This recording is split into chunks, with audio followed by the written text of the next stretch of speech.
कॉर्बिस। नमस्कार, आप सबका बहुत बहुत स्वागत है। आप देख रहे हैं कॉर्बिस, द पावर ऑफ कोलैबोरेशन। आपने हमें बहुत सारे मैसेजेस किए, बहुत सारे कमेंट्स आए इस बारे में कि हम आपको BOCW के बारे में पूरी जानकारी विस्तृत रूप से दें। तो उसको लेकर के आज हमने ये वीडियो तैयार किया है।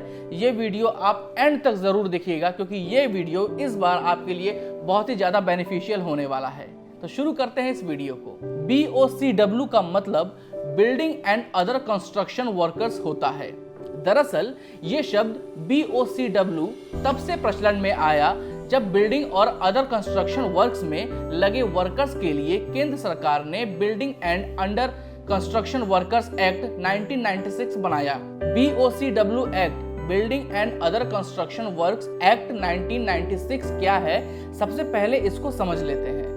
दरअसल बिल्डिंग और दूसरे कंस्ट्रक्शन वर्कर सबसे ज्यादा असुरक्षित होते थे। उनका काम भी अस्थायी और काम के घंटे काफी लंबे हुआ करते थे। इसलिए उनके हितों की सुरक्षा करने के लिए केंद्र सरकार ने building and under construction worker act 1996 बनाया था। इस एक्ट के तहत सभी राज्यों में BOCW वेलफेयर बोर्ड बनाए गए हैं।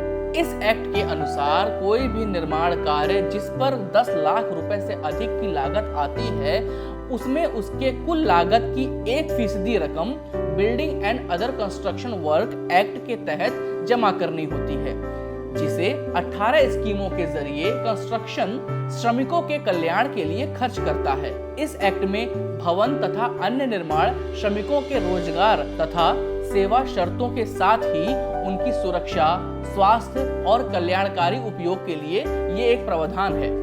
इसके तहत राजमिस्त्री, ईंट पकाने वाले मजदूर, plumber, welder, electrician, sewerage, marbles और टाइल्स लगाने वाले, POP करने वाले आदि इसमें शामिल हैं। बिल्डिंग और अदर कंस्ट्रक्शन कार्य में लगे श्रमिक जो अनऑर्गेनाइज्ड वर्कर की ग्रेड में आते हैं, उनको रिस्की सिचुएशन में कार्य करने, टेम्पररी और irregular employment, indefinite working hours, basic तथा वेलफेयर फैसिलिटी आदि के अभाव के कारण इनकी स्थिति अत्यंत कमजोर तथा दयनीय होती है। पर्याप्त कानून प्रावधानों के अभाव के कारण वर्कर्स की घटनाओं की सही जानकारी हासिल करना, जिम्मेदारी निर्धारित करना और कलेक्टिव मेजर्स में लाना दुर्लभ कार्य था। इसलिए वर्कर्स की सुरक्षा, कल्याण और अन्य सेवा शर्तों को सुव्यवस्थित करने हेतु व्यापक केंद्रीय विधान की आवश्यकता महसूस की गई। इसीलिए इस प्रावधान को बनाया गया।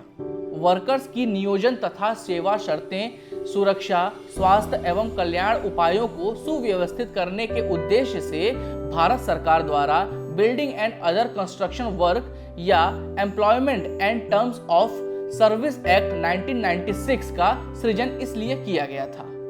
अब चलिए जानते हैं building and other construction work act का उद्देश्य क्या था, इसको समझते हैं। बिल्डिंग और अन्य कंस्ट्रक्शन कार्यों में प्लांट लेबर अनऑर्गेनाइज सेक्टर के लेबर हैं जो अत्यंत गरीब व शोषित वर्ग से संबंधित होते हैं। ऐसी स्थिति में इनकी कार्य दशाओं में सुधार और इन्हें आर्थिक सहायता प्रदान करने के उद्देश्य से शासन द्वारा बोर्ड का गठन कर उन्हें विभिन्न आर्थिक सहायता योजनाओं के माध्यम से लाभान्वित किया जाता है। बिल्डिंग और अन्य कंस्ट्रक्शन कार्यों में नियोजित विभिन्न श्रेणी के कामगारों की कार्य दशाओं व उनके कार्यों की गुणवत्ता में सुधार और विभिन्न हितकारी योजनाओं के माध्यम से आर्थिक सहायता देकर उनके जीवन स्तर को ऊपर उठाना है। चलिए अब जानते हैं BOCW act, building and other construction work act के तहत श्रमिकों की किस प्रकार से सहायता की जाती है, इसको जरा डिटेल में समझते हैं। इस एक्ट के तहत विभिन्न राज्य के राज्य सरकारों द्वारा श्रमिकों के लिए विभिन्न योजनाएं चलाई जाती हैं और उनके द्वारा श्रमिकों को सहायता प्रदान की जाती है। इस एक्ट के तहत विभिन्न राज्य सरकारों द्वारा अपने अपने राज्य में अलग अलग योजनाएं चलाई जाती हैं। जैसे कि उदाहरण के रूप में उत्तर प्रदेश सरकार द्वारा इस समय श्रमिकों के लिए निम्न योजनाएं चलाई जा रही हैं, जैसे अक्षमता पेंशन योजना, दुर्घटना सहायता योजना, राष्ट्रीय स्वास्थ्य बीमा, सौर ऊर्जा सहायता योजना, पलना गृह योजना। अब चलिए जानते हैं BOCW कार्ड क्या होता है। जी हाँ, आपने बिल्कुल ठीक सुना, BOCW कार्ड क्या होता है। आप में से बहुत लोगों ने यह प्रश्न हमसे बहुत ही खास तौर से ये पूछा था कि इसके बारे में हम जरूर बताएं आपको कि BOCW कार्ड क्या होता है। तो अगर इसको अच्छे से समझिएगा, देखिए BOCW कार्ड एक प्रमाणित SCOSTA यानी smart card operating system for transport application card होता है, जिसका उपयोग भारत सरकार द्वारा निर्धारित की गई ई गवर्नेंस नीतियों के अनुसार किया जाता है।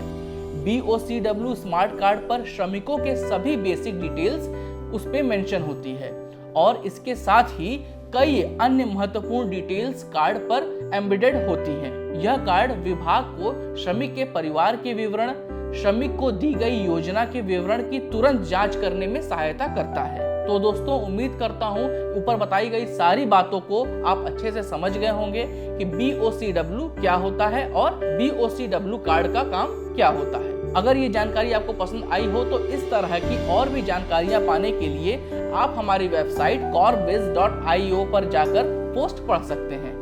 ये वीडियो आपको कैसा लगा हमें कमेंट सेक्शन में जरूर बताइए। आप में से बहुत से लोग हैं जिन्होंने हमसे कई सवाल किए थे और उसका जवाब आज हम आपको इस वीडियो में देंगे।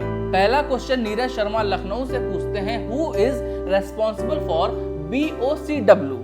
तो नीरज जी, आपको हम इसका जवाब दे दें कि देखिए, भवन और अन्य निर्माण श्रमिक कल्याण उपकरण अधिनियम 1996 की धारा 2A के 1 और 3 के प्रावधानों के तहत ठेकेदार एक एम्प्लॉयर है, अर्थात वह व्यक्ति जो भवन एवं अन्य कंस्ट्रक्शन वर्कर्स वेलफेयर सेस का भुगतान करने के लिए जिम्मेदार होता है। दूसरा क्वेश्चन मनदीप त्यागी नोएडा से करते हैं, what is the benefit of BOCW?